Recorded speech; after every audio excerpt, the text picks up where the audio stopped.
നമസ്കാരം, ന്യൂസ് ടൈമിലേക്ക് സ്വാഗതം. ഞാൻ വിസ്മയ. നോക്കാം ഇന്നത്തെ പ്രധാന തലക്കെട്ടുകളിലേക്ക്. വോട്ട് ക്രമക്കേടിൽ പ്രതിഷേധ മാർച്ച്, രാഹുൽ ഗാന്ധി അടക്കമുള്ള എംപിമാരെ പോലീസ് അറസ്റ്റ് ചെയ്തു. താൽക്കാലിക വൈസ് ചാൻസലർ നിയമനങ്ങൾ റദ്ദാക്കണമെന്ന് ആവശ്യപ്പെട്ട് കേരളം.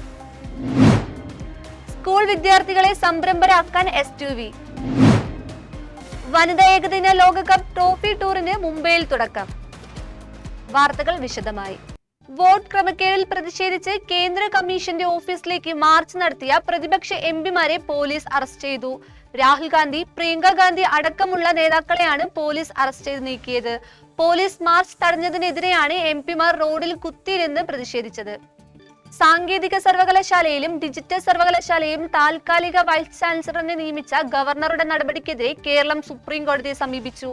ഗവർണറുടെ നടപടി ഏകപക്ഷീയം സുപ്രീം കോടതി വിധിക്കെതിരെയാണ് കേരളം സുപ്രീം കോടതിയിൽ സമർപ്പിച്ച അപേക്ഷയിൽ ചൂണ്ടിക്കാട്ടിയിട്ടുണ്ട്. സ്കൂൾ വിദ്യാർത്ഥികളിൽ പഠനത്തിനോടൊപ്പം സംരംഭകത്വം, സമ്പാദ്യശീലം വളർത്താൻ ഉദ്ദേശിച്ച് സമഗ്ര ശിക്ഷ കേരളയുടെ സ്കിൽ ടു വെഞ്ചർ പദ്ധതി.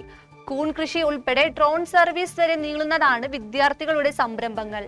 പ്രാദേശിക തലത്തിൽ വ്യവസായ പങ്കാളികളും സ്കൂളും തമ്മിൽ ധാരണാപത്രം ഒപ്പിട്ടാണ് പ്രവർത്തനം.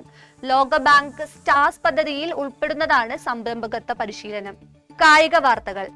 ഇന്ത്യ അത്യന്തം വഹിക്കുന്ന വനിതാ ഏകദിന ലോകകപ്പ് ട്രോഫി ടൂറിന് മുംബൈയിൽ തുടക്കം കുറിച്ചു. 2025 സെപ്റ്റംബർ 30 ആരംഭിക്കുന്ന ലോകകപ്പിന്റെ 50ാം കൗണ്ട് ഡൗൺ ദിനത്തിലാണ് ചടങ്ങ് സംഘടിപ്പിച്ചത്.